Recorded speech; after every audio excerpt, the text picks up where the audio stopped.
President Obama has put in place new people and set a new deadline to get Obamacare on track. They've got 28 days to meet the November 30th target to fix all the problems that people have been facing to sign up for health care. But what does this say about the leadership at the White House and the president's legacy? Marc Lamont Hill is a CNN political analyst and professor at Columbia University. He's in New York. Good to see you. And Mercedes Schlapp is a former spokeswoman for President George W. Bush. Thanks so much for being with us.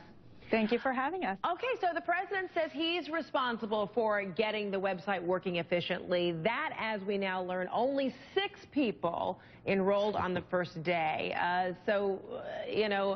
wonder, Mercedes, do you think the president knew that before he said he'll get it done?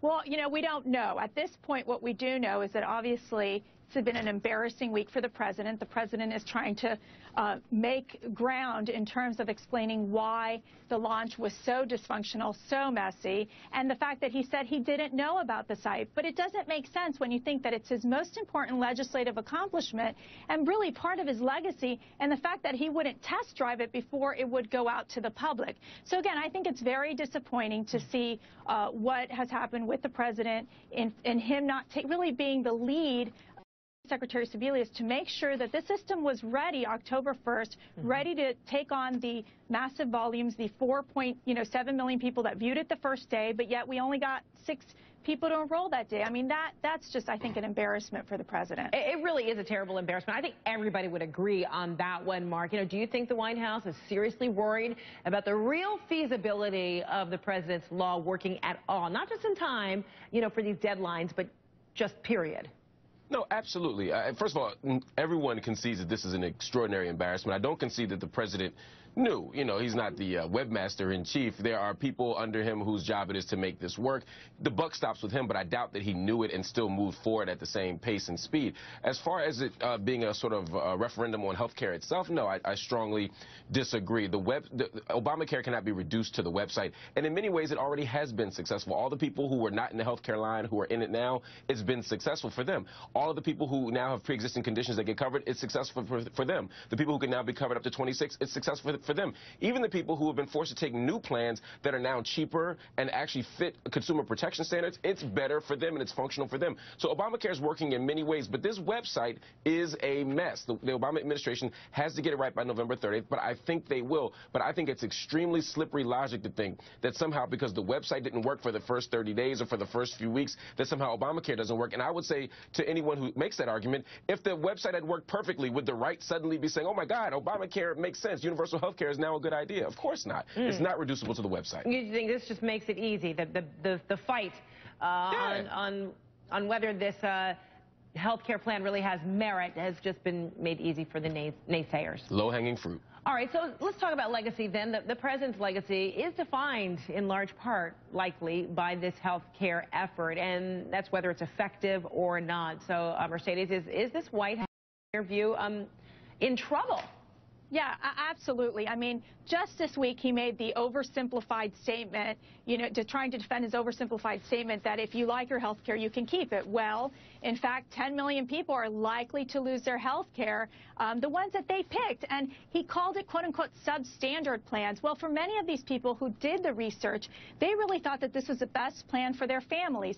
So again, this simplified statement of not necessarily being, I don't know if it's a misleading statement, I think is so discouraging for so many Americans who really picked their individual health care because they really thought it was the best fit for their family. So again, he's running into not only the website problems, but the credibility problems, which I think is impacting him personally. I mean, you look at the approval numbers, it's the lowest it's been. I mean, the NBC Wall Street Journal poll that came out had him at 42% approval. So again, I think this is hurting him personally. I think that he is having problems also with how his team is functioning. Obviously, there's divisions going on between the policy team and the political team in terms of decisions that were made and how he was rolling out his oversimplified statement that's always that the case, if you like it, the health care plan, you can keep it. So, Mark, you see that approval rating. It has dipped. I mean, dangerously low for this president. It's hovered in the 40s for months, though. It's not as as if he was in the 80s and it dropped to the 40s. For a lot of reasons. But do you think this overall, especially this, website, healthcare, debacle startup, I mean, that this is indeed impacting his legacy overall, Mark? But I don't think it impacts the long-term legacy. I don't think I mean, 2 months ago, people would have said, this Syria thing is going to taint the presidency. No one's talking about Syria. 6 months ago, they would have said something else. We are in a 24-hour news cycle where everything is the most important thing at the moment, and then later on down the line, it's not. That's not to say that Obamacare won't be an index of President Obama's effectiveness as a president, but it won't be the website. In 3 months, no one will be talking about the website. But I have to refute this. Somehow President Obama was dishonest when he said, if you want your policy, you can keep it. Under the grandfather clause, people can keep the policies that they have. The people who can't keep policies are getting policies that are often cheaper and better. And people say, well, I want to make my individual choice. Yes, but there is something in this country called consumer protection. There are certain standards that we don't allow people to have, whether it's food, whether it's fuel efficiency, whether it's energy, whether it's housing. There are certain standards as a country that we don't allow people to live under. And in this case, many people had policies where they're paying $150 a month, but they had $5,000 deductibles, and they can only see a doctor once or twice a year. Now they're paying. But it's their choice. And again, we're leading to higher premiums, and the fact that these policies are being canceled, and people really believed the president when they said, you can keep your health care plan, which is obviously not the case. All right, we'll leave it there. I'm Marc Lamont Hill, Mercedes Schlapp.